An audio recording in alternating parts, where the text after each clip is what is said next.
তোমরা নিশ্চয়ই অনেককে শুনেছো বলতে হ্যাপি ম্যারেজ অ্যানিভার্সারি। তোমাদের কি কখনো মনে হয়েছে যে এই যে হ্যাপি ম্যারেজ অ্যানিভার্সারি বলছে এটা ঠিক বলছে না ভুল বলছে? আমরা যখন কোনো বিয়ে বাড়িতে যাই তখন দেখি বাইরে এরকম একটা বোর্ড টাঙানো আছে যেখানে এক্স ওয়েডস ওয়াই লেখা থাকে।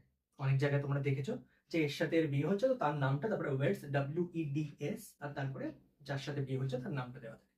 এবার এই ম্যারেজ আর ওয়েডিং এর মধ্যে ডিফারেন্সটা কি? আসলে ওয়েডিং হলো যে অনুষ্ঠানটা পালন করা হচ্ছে সেটা। ধরো একটা অনুষ্ঠান তো পালন করছে ওয়েডিং এর জন্য, বিয়ের জন্য তারা একটা ঘর ভাড়া করেছে, তারা চারটে লোক ডেকেছে, মিউজিক হচ্ছে, খাওয়া দাওয়া হচ্ছে।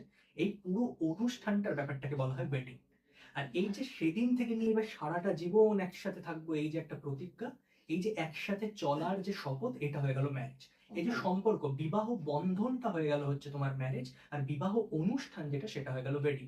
এবার তুমি যদি কাউকে 1 বছর বাদে গিয়ে অ্যানিভার্সারির জন্য তাকে উইশ করতে যাও, তাহলে কি তুমি তাকে বলতে পারবে হ্যাপি ম্যারেজ অ্যানিভার্সারি?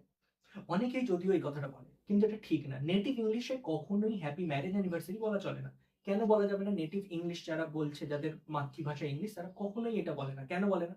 কারণ ম্যারেজ তো একটা লং টার্ম প্রসেস, তো চলতেই থাকবে। ওটা কি করে তুমি অ্যানিভার্সারি বলবে?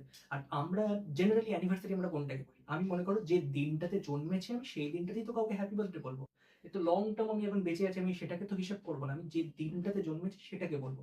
ঠিক তেমন ভাবে যে পার্টিকুলার দিনটাতে বাড়ি ভাড়া করে অনুষ্ঠান করে আমি কাজটা করেছিলাম, সেই দিনটাকে আমি অ্যানিভার্সারি রূপে প্রতি বছর পার্টিকুলার ওই ডেটটাকে আমি পালন করছি, তাহলে হবে হ্যাপি ওয়েডিং অ্যানিভার্সারি, কখনোই হ্যাপি ম্যারেজ অ্যানিভার্সারি হবে না। আশা করছি আমার এই ভিডিওটা থেকে তোমরা একটু হলেও শিখতে পারছো। যদি একটু উপকারী মনে হয়ে থাকে তাহলে তুমি তোমার ফ্রেন্ডদেরকেও শেয়ার করো। দেখা হবে পরের একটি ভিডিও।